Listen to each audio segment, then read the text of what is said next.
हरे कृष्ण। तो ये श्लोक बहुत महत्वपूर्ण है। बहुनाम जन्मनाम अन्ते ज्ञानवान मां प्रपद्यते वासुदेव सर्वमिति स्वमात्मा सुदुर्लभम्।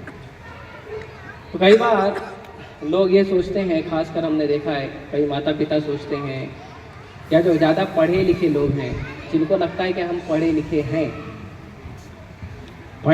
या नहीं मालूम नहीं, लेकिन उनको लगता है हम पढ़े लिखे हैं। तो ऐसे लोगों का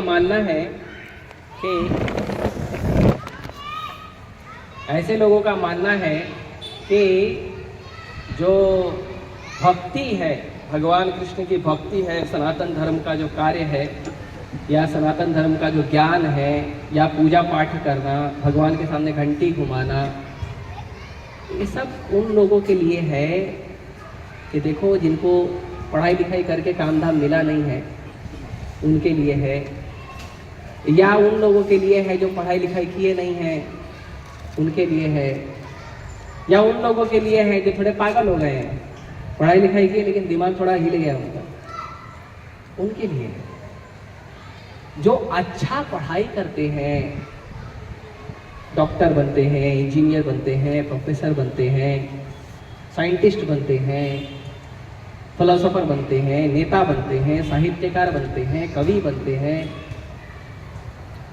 उन लोगों के लिए ऐसा थोड़ी है। वो तो बहुत अच्छा और ऊंचा पद है, उसको प्राप्त करने के बाद भक्ति की आवश्यकता नहीं और कर्म प्रधान है ना। वो एक श्री कृष्ण सीरियल आता था ना, तो उसमें एक छोटा सा गाना था कि जगह है कर्म प्रधान, उसको बोलते थे ये जगत क्या है, कर्म प्रधान है। मतलब आप गधे की तरह मेहनत करोगे तो आप इस जगत में प्रधान माने जाओगे। गधे की तरह मेहनत करके गधे को जंगल का राजा नहीं बनाएंगे, और हमको लगता है हमको वो दुनिया का राजा बना दिया जाए, है ना। सबसे ज्यादा मेहनत कौन करता है, गधा के शेर? कौन करता है? गधा ज्यादा मेहनत करता है कि शेर ज्यादा मेहनत करता है? गधा। राजा कौन है? तो गलत बात है।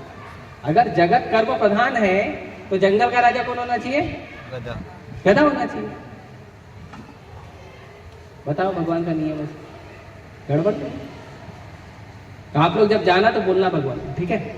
इतना मेहनत करता है बेचारा गधा। तो गधे के ऊपर एक छोटा सा मेरे को स्टोरी, प्रभुपाद जी का स्टोरी याद है। ये स्टोरी प्रभुपाद जी ने बताया, मैंने मन से नहीं बनाया, आपको चाहिए तो भेज दूंगा बाद में। तो दो गधे थे, एक सांसारिक गधा था और एक ब्रह्मचारी गधा था। तो एक गधा जो है वो धोबी के पास रहता था, धोबी का कपड़ा उठाता था, कपड़ा धोया हुआ कपड़ा, सूखा कपड़ा, या वहाँ माल पहुंचाता, और वो धोबी के पास बढ़िया उसके मालिक जैसा उसको जो भी थोड़ा घास वास देते थे खा लेता था, और मालिक का बढ़िया सेवा करता था सुबह से लेके शाम तक 24 घंटा। अभी गधे को थोड़ी कुछ सोने का टाइम होता है ना, 10 बज गया सोना है, 11 बज गया सोना नहीं, उसको तो जब मालिक बोले चलो उसके जाना पड़ेगा।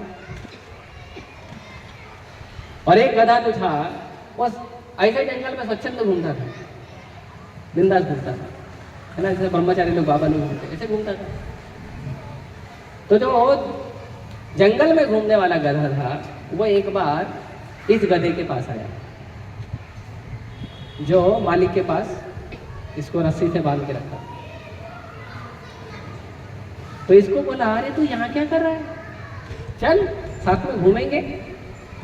आए बोला नहीं, देखो मैं मेहनत का खाता हूँ। क्या खाता? मैं सुबह से शाम मेहनत करता हूँ, तो मुझे घास मिलती है वो खाता हूँ, वो मेरे मेहनत की घास है। तो दूसरा गधा बोला, तू सच में गधा है। अरे घास पूरे संसार में अवेलेबल है, जहां चाहिए जाके चल लो, मेहनत करने की जरूरत ही नहीं, सारे संसार में घास अवेलेबल है ना। अभी कुछ लोग हैं वो नियम बना देते हैं कि सोसाइटी में कुछ कुत्ता है, उनको बिस्किट खिलाएंगे, बिस्किट दूध खिलाएंगे। आप लोग भी कुछ खिलाते हो, बुरा ना मानना, हमारे क्या सच बोलने का आदत है, बोल देते हैं। तो बिस्किट खिलाते हैं, तो 1 दिन 2 दिन 4 दिन खिलाते तो 4-5 कुत्ते उनके दोस्त हो जाते हैं। फिर उनको लगता है कि मैं नहीं खिलाऊंगा तो कुत्ते भूखे मर जाएंगे। अच्छा, विरार में कितने कुत्ते हैं, सबको तुम खिलाते हो?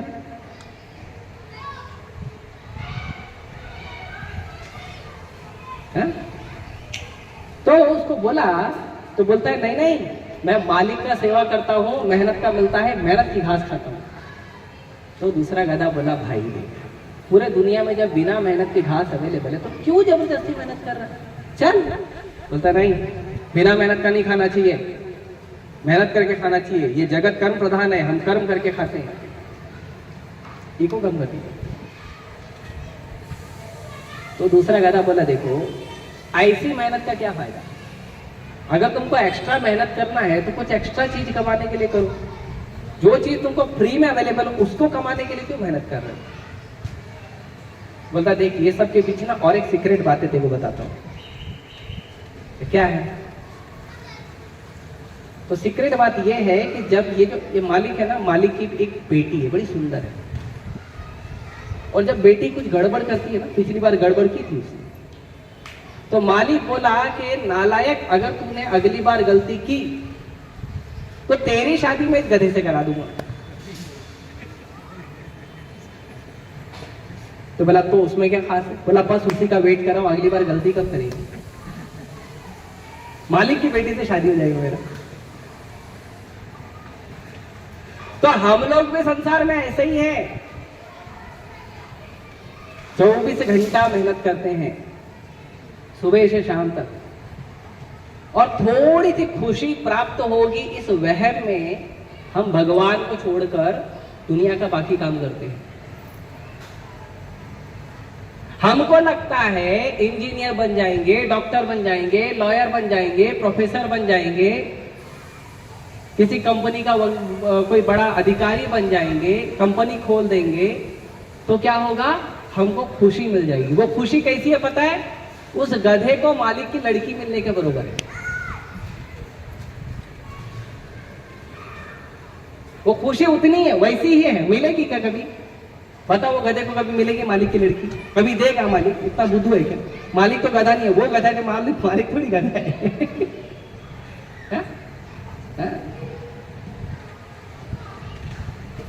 तो लोगों को यही लगता है, इसीलिए लोग क्या करते हैं, बच्चों को बचपन से भगवान से दूर रखते हैं। जीव का जो असली धर्म है वो हिंदू मुस्लिम क्रिश्चियन नहीं है।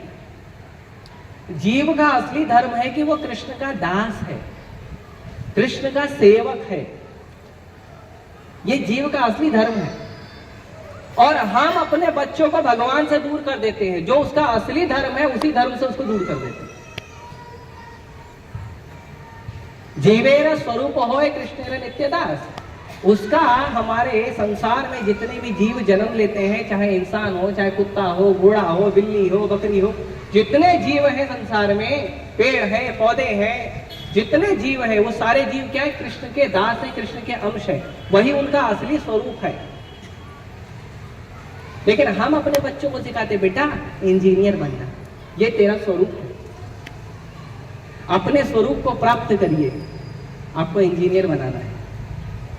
अपने स्वरूप को प्राप्त करिए, आपको डॉक्टर बनाना है। तो क्या करते हैं, हम उनको भगवान से दूर करते हैं। और यही कारण है कि बच्चा इंजीनियर बन भी जाता है तो भी दुखी रहता है। देखिए, सुख इंजीनियर बनने में तो है नहीं, वो तो हमको लगता था मालिक के लड़की से शादी हो जाएगी, उसमें तो सुख है नहीं। तो जितने इंजीनियर है देखो घूम रहे हैं वहां, छोटा सा पेपर लेके, साहब नौकरी दे दो, साहब नौकरी दे दो, साहब नौकरी दे दो, है ना, यही बोलते हैं। उसको अंग्रेजी में बोलते हैं एम्प्लॉयमेंट, जॉब। उसको हिंदी में क्या बोलते हैं, साहब नौकरी दे दो। इसीलिए कई सारी चीजों को हिंदी में समझना ज्यादा अच्छा रहता है, उसका असली स्वरूप दिख जाता है। तो बहुत सारे लोग प्रयास करते हैं अलग अलग पढ़ाई कर रहे हैं। कुछ लोग अध्यात्म की पढ़ाई करते हैं तो उसमें भी कृष्ण से दूर ही रहते हैं। जैसे कुछ लोग पढ़ाई करते हैं धर्म की, बोलते हैं भगवान है लेकिन भगवान का रूप ही नहीं है। एक तो भौतिक पढ़ाई हो गई जिसमें भगवान का तो ना और है ना छोर है। पहले स्कूल में अच्छी अच्छी प्रार्थनाएं कराई जाती थी जिसमें भगवान का गुणानुवाद किया जाता था। अभी वो सब प्रार्थना हटा के ना जाने कौन कौन से मूर्ख कवियों ने कुछ कविताएं लिखी है उनको डाल दिया गया स्कूल में। मतलब बच्चे एकदम फर्स्ट क्लास नास्तिक बनेंगे।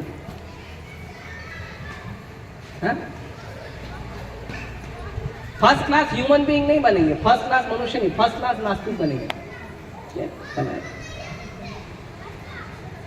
मैं कॉलेज में पढ़ा चुका हूं, इसके लिए मैं ये सब चीज बता रहा हूं। आप लोग ये मत समझना कि बाबा ऐसे ही बोल रहा है।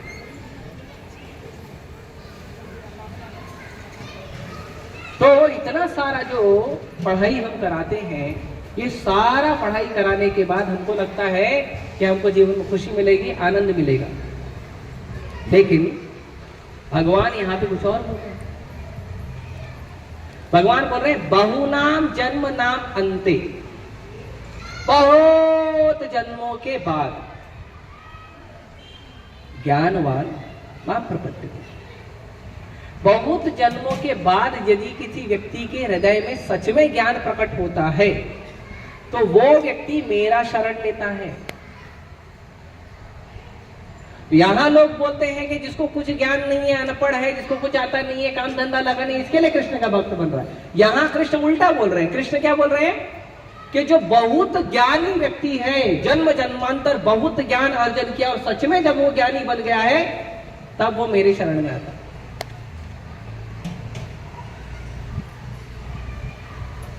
तो आप सब इंटेलिजेंट हो, आप सब भगवान श्री श्री राधा रासबिहारी के चरण कमलों का ध्यान करने के लिए जो यहाँ आए हो, आप दुनिया के सारे इंटेलिजेंट लोगों में जो टॉप मोस्ट क्रीम होती है ना, वो क्रीम के ऊपर जो चेरी होता है ना, चेरी ऑन द केक, आप लोग हो। इस पूरे विरार का नहीं, पूरे मुंबई का नहीं, पूरे भारत का नहीं, पूरे पृथ्वी का नहीं, पूरे ब्रह्मांड में जितने भी ज्ञानी है ना, उन सारे ज्ञानियों में जो सबसे टॉप मोस्ट ज्ञानी है, आप लोग उनमें से हो। भगवान बोले मैं तो बोल रही, ऐसा तो नहीं मैं बोल रहा हूं। भगवद्गीता का श्लोक है, अध्याय 7 श्लोक संख्या 19, पढ़ लेना वापस जाके। मैं नहीं बोल रहा हूं, कोई मेरे ऊपर नाम नहीं लगा, ठीक है। तो आजकल लोग पुलिस केस कर देते, हो सकता है कोई वकील होगा बीच में, खड़े हो जाएगा बाद में, प्रभु जी जरा साइड आना, फाइल बनानी है आपकी।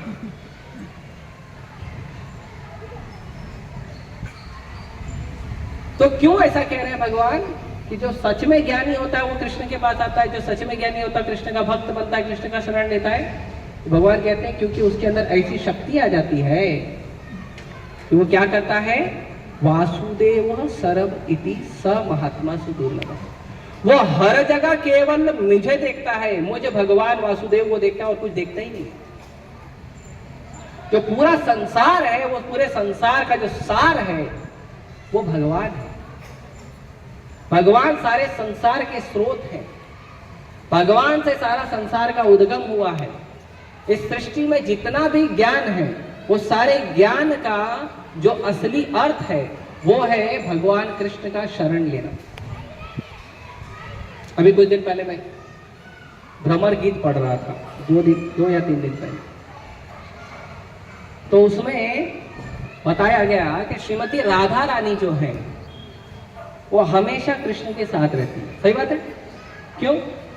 क्योंकि गर्लफ्रेंड है। इसके लिए ना कृष्ण कामुक है ना राधा रानी कामुक। हम लोगों की तरह जो काम प्रताड़ित भाव है ना, वो कृष्ण और राधा रानी में आता नहीं। तो फिर कृष्ण राधा रानी के साथ क्या करती है? तो वो भ्रमर गीत में वर्णन था कि राधा रानी जो है वो सारे वेदों का जो सार है, सारे वेदों को पढ़ने के बाद जो उसका असली भाव है, जो उसका असली सार है, भगवान कृष्ण को शरणागत होना, और शरणागत होना ही नहीं, सर्वस्व समर्पण होके भगवान कृष्ण की भक्ति करना, वो जो काम है वो श्रीमती राधा रानी करती है और टॉप मोस्ट लेवल पे करती है। इसीलिए श्रीमती राधा रानी का जब नामकरण किया गया इस भौम लीला में, तो कहा गया कि इनका नाम राधा पड़ेगा क्योंकि ये है परम आराधिका, भगवान कृष्ण की सबसे सर्वोत्तम भक्त है, इसीलिए राधा रानी कृष्ण के साथ हमेशा रहती है। कृष्ण अपने भक्तों के साथ रहना पसंद करते हैं, पत्नी और गर्लफ्रेंड के साथ नहीं। ये चीज मैं खासकर बोल रहा हूं क्योंकि समाज में ये सब गंदगी फैली हुई है। कृष्ण या तो राधा रानी के साथ रहेंगे, या तो यशोदा मैया के साथ रहेंगे, या तो नंद बाबा के साथ रहेंगे, देवकी माता के साथ रहेंगे, वसुदेव जी के साथ रहेंगे, गाय के साथ रहेंगे, मोर के साथ रहेंगे, तोता के साथ रहेंगे, यमुना के साथ रहेंगे, गंगा के साथ रहेंगे, बांसुरी के साथ रहेंगे, चक्र के साथ रहेंगे। कृष्ण केवल अपने भक्तों के साथ रहते हैं और कृष्ण को कुछ नहीं समझता। तो कोई व्यक्ति कहता है कि ये व्यक्ति कृष्ण के साथ क्यों है, उसका एक ही कारण है कि ये व्यक्ति कृष्ण का भक्त है। कृष्ण पांडवों के साथ रहते थे, कौरव के साथ नहीं रहते थे। पांडव जंगल में घूमते थे, कौरव महल में आनंद लेते थे, लेकिन कृष्ण महल में नहीं रहते थे। कृष्ण पांडवों के साथ जंगल में घूमते थे क्योंकि पांडव भक्त थे। तो भगवान कृष्ण का भक्त बनना असली ज्ञान है। इसीलिए ज्ञान दो प्रकार के होते हैं। एक ज्ञान होता है जो हमको संसार के बंधनों में फंसाता है, और दूसरा ज्ञान होता है जो हमको सभी बंधनों से मुक्त करता है। लेकिन दुविधा यह है कि जो ज्ञान हमको बंधन में डालता है वही ज्ञान को हम मुक्ति का द्वार समझ के पढ़ना शुरू कर देते हैं। जैसे छोटा बच्चा है, उसको हम पढ़ाते हैं, बेटा तुम ना 5वीं पास कर लो, उसके बाद टेंशन फ्री, आनंद ही आनंद। बच्चा बोलता है देखो कितना अच्छा, 5 साल तो मेहनत करनी, चलो पार कर लिया। अब बेटा देखो एसएससी का तैयारी करो, फिर आनंद ही आनंद। बहुत मेहनत करते हैं। 10वीं का जो पढ़ाई होता है ना, उनको लगता है बस उनके लिए जन्म और मृत्यु की जो आखिरी घड़ी है वो है। बहुत मेहनत, मैं तो देखो क्या पढ़ाई करते थे, सब कुछ बच्चों का जो सबसे प्रिय चीज होता है ना, उसको भी त्याग देते हैं कि बस 10वीं के बाद आनंद ही आनंद है। जैसे रिजल्ट आता है वैसे ही क्या होता है, माँ बाप बोलते हैं बेटा आप कॉलेज छोड़ो, फिर आनंद ही आनंद। फिर कॉलेज ढूंढता है, डिग्री ले लो, अब फिर क्या, डिग्री लो नौकरी करो, उसको डिग्री ले लो। जैसी डिग्री लेके आता उसको पता चलता है जैसी डिग्री मेरे पास है ऐसी डिग्री और हजारों के पास है, किसी के पास नौकरी नहीं। अब तो कोई प्रोफेशनल कोर्स करो, तो प्रोफेशनल कोर्स करने लग जाओ, उसके बाद आनंद ही आनंद। फिर चलो सब हो गया, पढ़ाई हो गया, प्रोफेशनल कोर्स हो गया, सब हो गया। अब क्या करना है, अब नौकरी ढूंढो, फिर आनंद। जब आप अपना पैसा कमाओगे तो आपको आनंद आएगा। और बेचारा जिस दिन पगार लेके आता दूसरे दिन ही कोई दूसरा लेके चले आता। जिस दिन पगार मिलती है, अपने ऑफिस और काम से घर तक आने तक ही केवल सुख रहता है उसको कि मेरे पास अपना पैसा है। घर आते गए कौन ले गया, अपने लोग। पैसा कौन ले जाता है, कमा के लाते तो अपने लोग, अपने ही हैं। फिर वो सोचता है 20-25 साल पढ़ाई किया, 4-5 साल नौकरी किया, फिर भी आनंद नहीं। तो माँ बाप पूछते हैं कहाँ आनंद, तो बोलते हैं बेटा शादी कर ले फिर आनंद। अच्छा, बच्चे भी इतने भावुक होते हैं, श्रद्धालु होते हैं कि माँ बाप को पूछते नहीं अच्छा तुमने तो किया, तुमको मिला क्या। मुझे एक बार मेरे मामा बोल रहे थे, पहले बेटा शादी करना अच्छी बात है, शादी करने से जीवन में सुख आता है, इसीलिए तुम कर लो। तो मैंने कहा मैंने नहीं करना। तो क्यों? तो मैंने बोला आपको देखने के बाद इच्छा नहीं होती, आपकी हुई है ना, देखने के बाद इच्छा नहीं होती मेरी। आप यकीन मानिए उसके बाद मामा हमेशा के लिए चुप हो गया, बोला नहीं कभी शादी के लिए।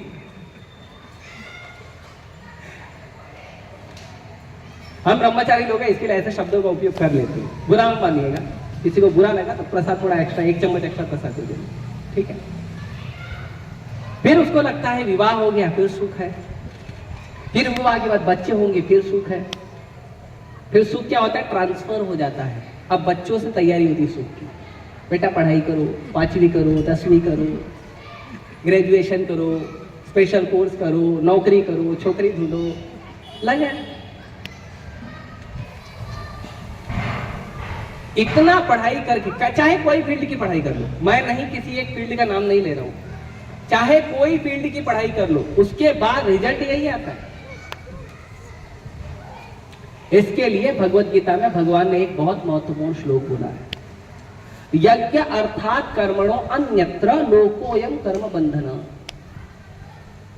भगवान कहते हैं कि जो आप कर्म कर रहे हो, चाहे पढ़ाई का, चाहे कमाई का, चाहे किसी चीज का, वो आप करो, लेकिन कैसा करो? यज्ञ अर्थात भगवान यज्ञ पुरुष, भगवान कृष्ण को यज्ञ पुरुष कहा जाता है, क्योंकि यज्ञ का जो सबसे पहला भाग होता है वो कृष्ण के लिए होता है।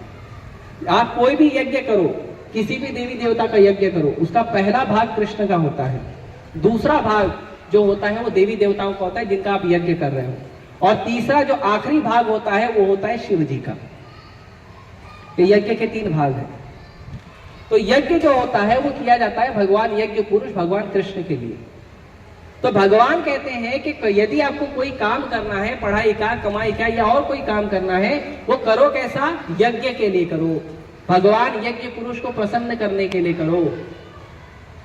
तो कोई बोलेगा नहीं किया तो हम नहीं मानते कृष्ण को, हम नहीं करेंगे कृष्ण का भक्ति, मैं नास्तिक हूं, मैं मॉडर्न हूं। आजकल लोगों को नास्तिक बोलने में शर्म आती है तो मॉडर्न बोलते हैं अपने आप को, मैं मॉडर्न हूं, मैं पढ़ा लिखा हूं। नास्तिक नहीं बोलना चाहता तो यही बोल देते। अगर मैंने नहीं किया तो, भगवान कृष्ण का भक्ति नहीं किया तो, भगवान कृष्ण की सेवा नहीं की तो भगवान कहते हैं अन्यत्र लोकोयम कर्म बंधना, नहीं तो संसार में तुम्हें कर्म का बंधन बांध के पीटेगा। नहीं हम अच्छे कर्म करेंगे तो अच्छे कर्म का बंधन लगेगा, हम बुरे कर्म नहीं करेंगे तो अच्छे कर्म का बंधन लगेगा। अच्छे कर्म भी भोगने होते हैं, ऐसा नहीं कि हम अच्छे कर्म करेंगे तो भगवान प्रसन्न होंगे। भगवान हमारे अच्छे कर्मों से भी प्रसन्न नहीं होते, भगवान प्रसन्न होते हैं केवल भक्ति से। इसीलिए भगवान का नाम है भक्त वत्सला। भगवान का नाम कर्म वत्सला नहीं है, भक्त वत्सला है। भगवान को भक्ति से प्रसन्न किया जा सकता है, कर्मों से नहीं। इसीलिए अच्छे कर्म करना, अच्छा ज्ञान प्राप्त करना और ये सब करना, ये सब का जो ज्ञान है, ये सब का जो विचार है ना, इन सब विचारों के ऊपर आना पड़ेगा यदि आप चाहते हो कि कृष्ण आपको पसंद करे।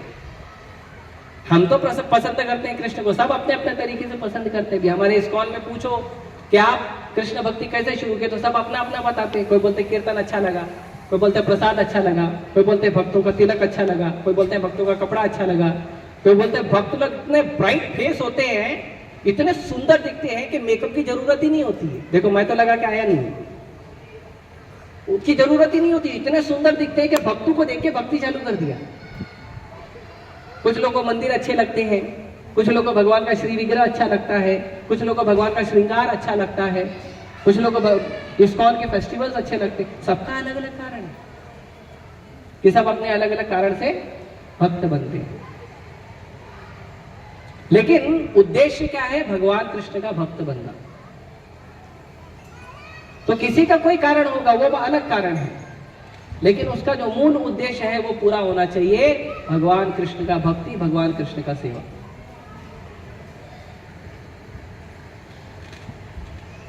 तो भगवान, तो प्रभुपाद जी बोलते हैं, मैं प्रभुपाद जी का एक लेक्चर सुन रहा था, प्रभुपाद जी कहते हैं कि जितने लोग बहुत प्रयास करते हैं ना अलग अलग पढ़ाई करने का, इंजीनियर का, डॉक्टर का, साइंटिस्ट का, नेता बनने का, जो बहुत पढ़ाई करते हैं, ये लोग जब बहुत सारे जन्मों तक करते रहते और बहुत जन्मों तक करते ज्ञान प्राप्त करते हैं, और जब उनको सच में ये ज्ञान प्राप्त होता है कि ये दुनिया कृष्ण की है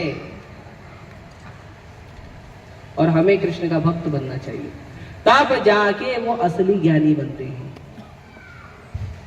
नहीं तो संसार में भटकते रहते हैं। तो संसार में जितना हम ज्ञान प्राप्त कर रहे हैं वो गलत नहीं है, लेकिन उस ज्ञान का उद्देश्य प्राप्त करना ज्यादा महत्वपूर्ण है। आज के समय पर यही परिस्थिति ज्यादा विकट हो गई है कि लोग ज्ञान तो ले लेते लेकिन उनको पता नहीं उस ज्ञान को लगाना क्या है। हाँ? किसी को पूछो इंजीनियरिंग कर रहे हो, क्यों कर रहे हो? पैसा कमाने के लिए। डॉक्टरी क्यों कर रहे हो? पैसा कमाने के लिए। वकील क्यों बनना है? पैसा कमाने के लिए। टीचर क्यों बने हो? पैसा कमाने के लिए।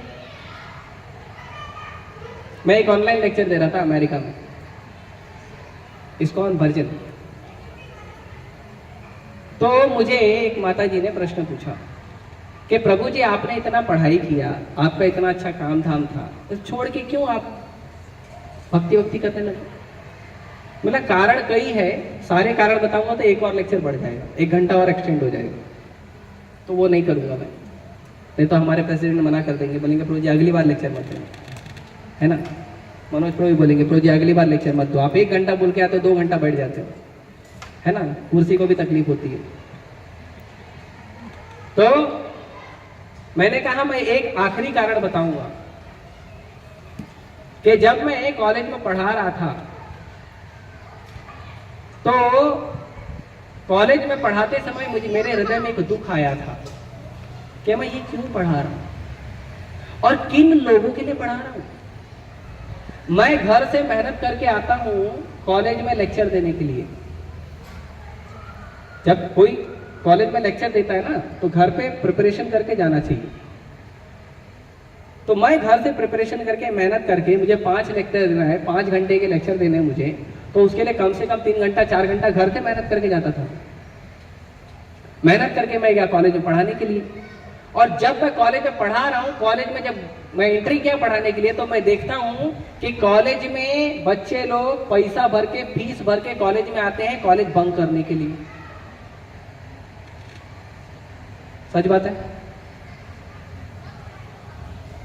अच्छा, बंक करके करते क्या है? तो भाई वो पढ़ने के लिए आए हैं तो लाइब्रेरी में जाके पढ़ते होंगे। तो एक दिन मैं बोला चलो ठीक है आज लेक्चर फ्री, मैं लाइब्रेरी जाके घूम के आता हूँ। बच्चे गए कहाँ देखो तो सही, लाइब्रेरी तो पूरी सन्नाटा है। 1-2 बच्चे बैठ के खाली टिफिन खा रहे थे, लाइब्रेरी में टिफिन खाने की जगह बना दी। फिर मैंने पता किया बच्चे गए कहाँ, तो बच्चे गए हैं जिसको मुंबई में लविंग स्पॉट कहते हैं, प्यार करने की जगह। वहां पे लड़का लड़की साथ में घूमने गए, थिएटर में गए हैं पिक्चर देखने के लिए, क्रिकेट खेलने के लिए गए हैं कॉलेज के टाइम। तो यदि आप सच में शिक्षक हो, यदि आप सच में प्रोफेसर हो और शिक्षा देने का प्रोफेसर बनकर लोगों को ज्ञान देने का भाव लेकर आए हो, तो आपको दुख होना चाहिए कि मैं मेहनत करके आ रहा हूं इन बच्चों को ज्ञान देने के लिए, ये बच्चे वहां घूम रहे हैं। तो मुझे दुख हुआ, क्यों ज्ञान दे रहे हैं पागलों को? बाहर जाके सिगरेट पी रहे हैं, दारू पी रहे हैं, तो मैं क्यों दूं ज्ञान उनको? मैं मूर्ख हूं? या तो वो मूर्ख है या तो मैं मूर्ख हूं। वो तो है नहीं, वो इंटेलिजेंट है, पैसा भर के क्लास बंद कर देते हैं, तो मूर्ख हूं मैं। बोला भैया ये ऐसा काम नहीं करना। समाज में सबसे अच्छा काम है स्कूल में कॉलेज में टीचर बन के पढ़ाना, लेकिन उस काम को भी आजकल आप देखोगे तो बच्चे इतना खराब कर दिए। उसका ट्रेनिंग घर से होता है। घर में हम बच्चों को टीवी और मोबाइल के भरोसे छोड़ देते हैं, भगवान और ग्रंथों के भरोसे नहीं छोड़ते। बच्चों को भगवान से और ग्रंथों से आसक्ति होने की जगह टीवी और मोबाइल से आसक्ति करा देते हैं। तो बच्चे टीवी और मोबाइल में क्या सीखते हैं? वही जो कॉलेज में करते हैं। तो मैंने बोला यही रीजन था, इतना दुख हुआ। मैं बोला काहे के लिए ये सब करना, ये भी नहीं करना, फिर क्या करना? तो मुझे पता भी नहीं था क्या करना। बोला चलो ढूंढते हैं। तो खुद ढूंढते प्रभुपाद जी के चरणों में आ गए। अब जो मैं पढ़ाई करा रहा हूं इससे मुझे दुख नहीं होता कि जो लोग आते हैं क्लास में वो कथा सुनने आते हैं, कृष्ण के बारे में जानने आते हैं, कृष्ण के बारे में सीखने आते हैं। और कुछ लोग जो लेक्चर सुनने नहीं भी आते हैं वो कम से कम प्रसाद खाने तो आ ही जाते हैं।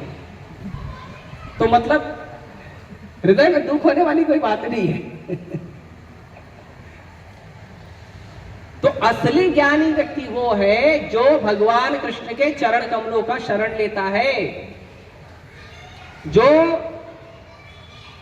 सच में इस ज्ञान को प्राप्त करता है कि इस संसार का कण कण कृष्ण का है, जो सच में इस बात को स्वीकार करता है कि इस संसार का जो कण कण एक एक जीव है वो कृष्ण का अंश है, वही ज्ञानी है।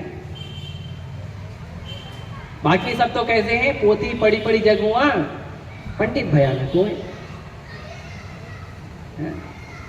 पढ़ लिए इंजीनियर, पढ़ लिए डॉक्टर, पढ़ लिए ये। अच्छा भाई क्यों पढ़ाई किया ना? पैसा कमाने के लिए।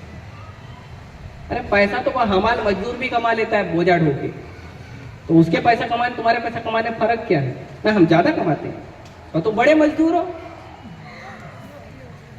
वो कम कमाता तो छोटा मजदूर है, तुम ज्यादा कमाते तो तुम बड़े मजदूर हो। मजदूर हो ना, ज्ञानी थोड़ी हो। आप ज्ञानी नहीं हो। केवल पैसे कमाने के उद्देश्य से अगर हम जीवन जी रहे हैं और संसार की सुविधा को आनंद लेने के उद्देश्य से हम जीवन जी रहे हैं तो हम क्या है? बड़ा मजदूर है, छोटा मजदूर नहीं। तो मजबूर मत बनिए, मजदूर मत बनिए, बनिए कृष्ण का भक्त, वो ज्यादा महत्वपूर्ण है। इसीलिए भगवान चैतन्य महाप्रभु के बारे में जब श्रीमद् भागवतम में वर्णन किया गया है तो भगवान चैतन्य महाप्रभु के बारे में वर्णन करते हैं, कृष्ण वर्णन तुषाकृष्णम सांगो पांग सुपार्षदम यज्ञ संकीर्तन प्राय यजंती ही सुमेधसः, के भगवान कृष्ण आए हैं इस संसार में। कृष्ण वर्णम क्या करने आए हैं? कृष्ण वर्णम। कृष्ण आए हैं अपना ही गुणगान करने के लिए, अपने ही नाम का जप करने के लिए। हरे कृष्णा कृष्ण कृष्ण हरे हरे, हरे राम राम राम हरे। कृष्ण आए हैं अपना ही गुणगान करने के लिए, अपने ही नाम का जप कराने के लिए आए हैं। तो कृष्ण आए हैं तो कृष्ण अपने रंग में आएंगे? नहीं, कृष्ण अपने रंग में नहीं आए हैं, दूसरे रंग में आए हैं। जब कृष्ण आए थे द्वापर में तो काले थे, सांवले थे, लेकिन अब आए हैं तो कैसे हैं? गोरे हैं, गौर है, पीला रंग है कृष्ण का। तो कृष्ण वर्णम तुषा कृष्णम। और कृष्ण आए हैं तो कैसे आए हैं? कृष्ण अकेले आए हैं? नहीं, सांग उपांग सपार्षदम। कृष्ण कभी अकेले नहीं होते हैं। जैसे व्यक्ति को लगता है मैं केवल कृष्ण का भक्ति करता हूं, वो व्यक्ति भक्ति ठीक से नहीं कर रहा है। कृष्ण के साथ कृष्ण के भक्त हमेशा होते हैं। यदि हमें कृष्ण भक्ति करनी है तो कृष्ण का जितना सम्मान करते हो उतना ही सम्मान कृष्ण के भक्तों का करो।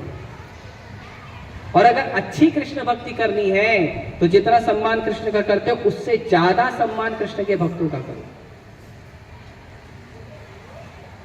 केवल साधारण भक्ति करनी है तो कृष्ण का और कृष्ण के भक्तों का सम्मान करिए, लेकिन अगर अच्छी भक्ति करनी है तो कृष्ण से ज्यादा सम्मान कृष्ण के भक्तों को दो। क्यों? वही जोड़ेंगे आपको कृष्ण से, है ना? गुरु गोविंद दो खड़े काको लागू पाए। तो गुरु ही जोड़ेगा ना, कृष्ण का भक्त ही जोड़ेगा ना।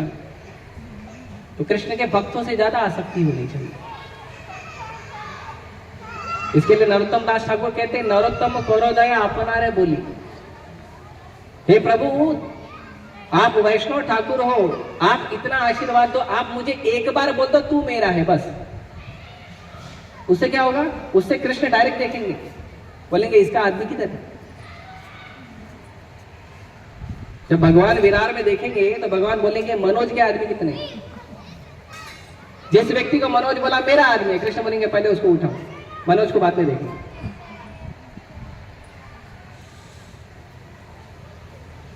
तो भगवान का भक्त जो है उससे ज्यादा प्रेम होना चाहिए।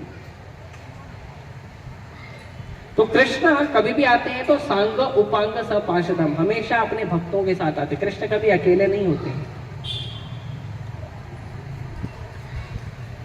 तो वे पार्षदों के साथ आए हैं, करेंगे क्या भगवान?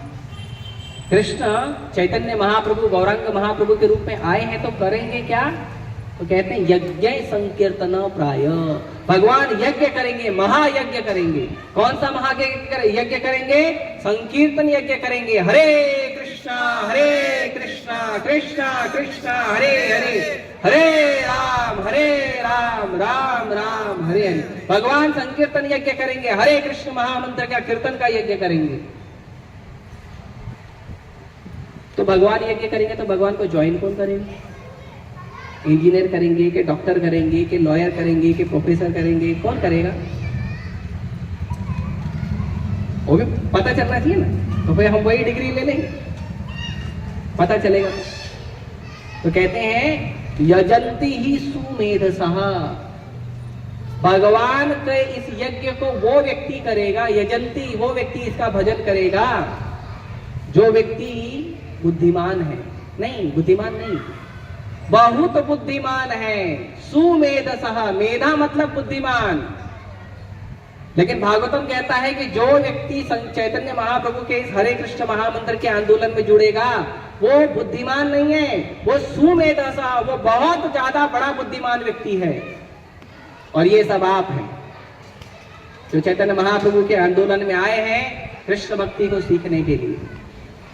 और हमारे मार्गदर्शक मनोज प्रभु के मार्गदर्शन में धीरे धीरे प्रयास कर रहे हैं मनोज प्रभु एंड फैमिली। मनोज प्रभु बड़े नम्र भक्त हैं, उनको केवल बोल दो तो वो तुरंत बोलते प्रभु जी मेरा नाम मत लिया करो। तो इसके लिए मुझे आगे जोड़ना पड़ता है मनोज प्रभु एंड फैमिली। तो देखिए, एक परिवार ने जो सहायता की है, एक परिवार ने जो सेवा का भाव लिया है, उससे इतने लोगों को भगवान की भक्ति मिल रही है। आप सब मिलकर सहायता करोगे तो क्या होगा? सोचो कितना बड़ा आंदोलन हो जाएगा। इसीलिए सब मिलकर अच्छे से भक्ति करिए। कभी ये मत सोचिए हम पढ़ाई नहीं किए, हम लिखाई नहीं किए, हम गांव के हैं, हम ये हैं, हम वो हैं, हम तो गृहिणी बन के रह गए, देखो हमने बहुत अच्छा पढ़ाई किए थे लेकिन देखो शादी के बाद पूरा सत्यानाश हो गया, हमको काम पे जाने नहीं दिए। ऐसा मत सोचिए। ऐसा सोचते हैं लोग, हमको बोलते हैं ऐसा, बोलते प्रभु जी बताऊं क्या आपको, मालूम है मैं इतना पढ़ाई लिखाई की थी, ये शादी के बाद ये लोग काम पे ही नहीं जाने देते। मालूम है पैसा मांगने के लिए मेरे को रोज बोलना पड़ता है, सुनिए पैसा दीजिए। अरे आप वो काम करिए जिससे कृष्ण प्रसन्न हो, जिससे कृष्ण प्रसन्न हो। कृष्ण जगतपति है, पूरे संसार के असली मालिक वो हैं। कृष्ण जगन्नाथ है, पूरे संसार के असली नाथ वो हैं, उनको प्रसन्न करिए। तो ये मत सोचिए आपने जो भी ज्ञान अर्जित किया है, उस ज्ञान के बाद, उस ज्ञान के अर्जन के बाद, उस भक्ति के अर्जन के बाद आज आपको चैतन्य महाप्रभु के आंदोलन में शामिल होने का मौका मिला है, ये उन सब का फल है। उन सारे ज्ञान का, उन सारे यज्ञ का, उन सारे तपस्या का, उन सारे संसार में अच्छे अच्छे जो आपने काम किया है, उसका फल है कि आज आप चैतन्य महाप्रभु के आंदोलन में बैठे हो। आप सबसे ज्यादा बुद्धिमान हो, कभी भी अपने आप को कम मत समझिए।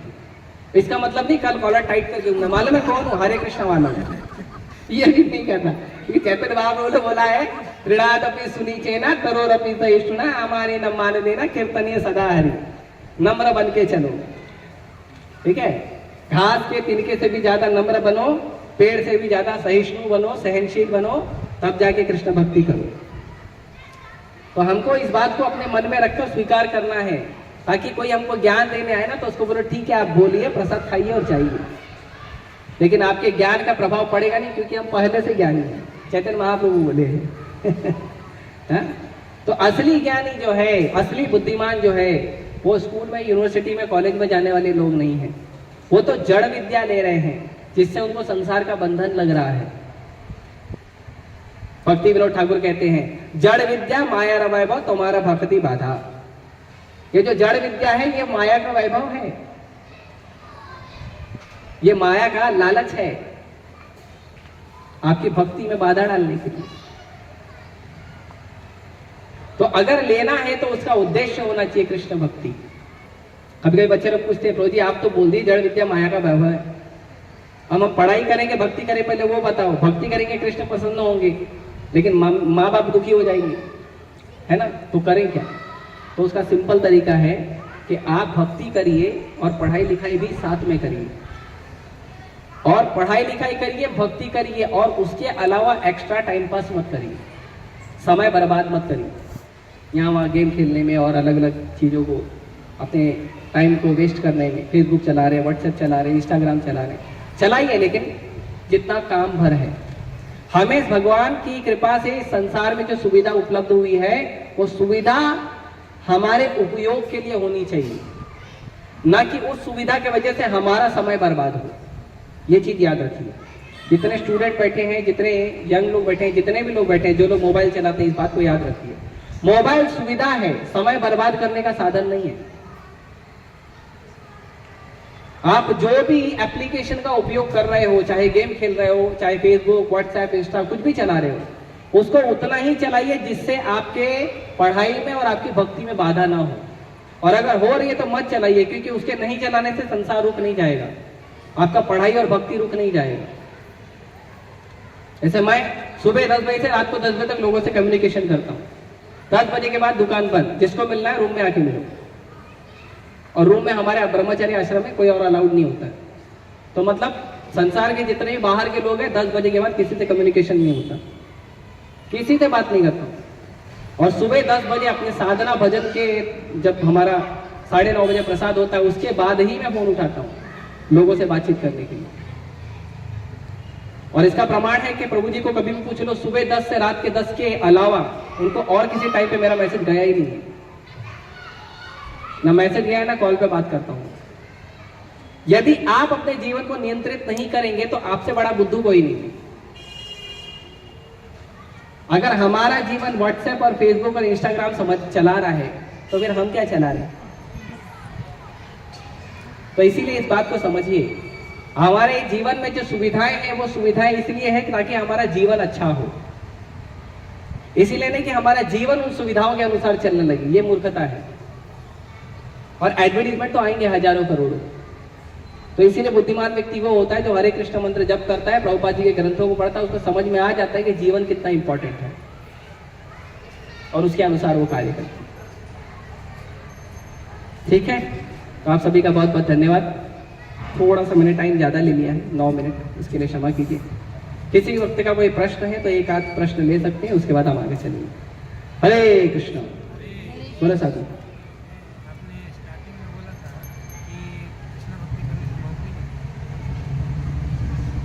हाँ, तो हमारे मंदिर में ऐसा नियम है कि जो मंदिर में आएगा, काम करेगा, तो उस व्यक्ति को हरे कृष्ण मंत्र जप करने भी आना चाहिए। ये हम प्रयास करते हैं ज़्यादा से ज़्यादा। ठीक है, हमारे इस्कॉन मंदिर में भी हम प्रयास करते हैं जो भक्त हो वही मंदिर में आके काम करे। तो इसको पता ही नहीं रहेगा कि भक्त कौन है, उसका वैल्यू क्या है, उनका सम्मान नहीं करेगा तो अपराध करेगा। मंदिर में आएगा, 4 महीना काम करेगा, अपराध करेगा, भगवान फेंक देंगे बाहर निकल के। तो जो भक्त होगा उसकी बुद्धि होगी, आएगा मंदिर में, जप करेगा, भगवान का नाम जप करेगा, दर्शन करेगा, खुद भी भक्ति करेगा, भक्तों का हेल्प करेगा, भक्तों का सम्मान करेगा, भक्ति में बढ़ोतरी होगी।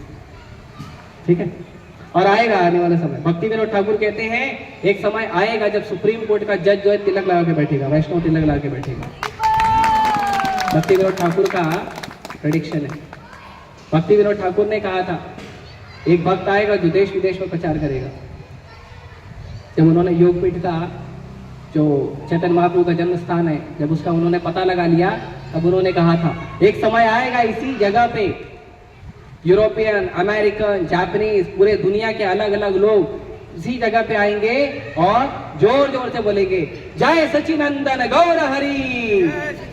बोलो जय सचिनंदन गौर हरि, जय सचिनंदन गौर हरि। और ये आज हो रहा है, प्रभुपाद जी ने करके दिखाया।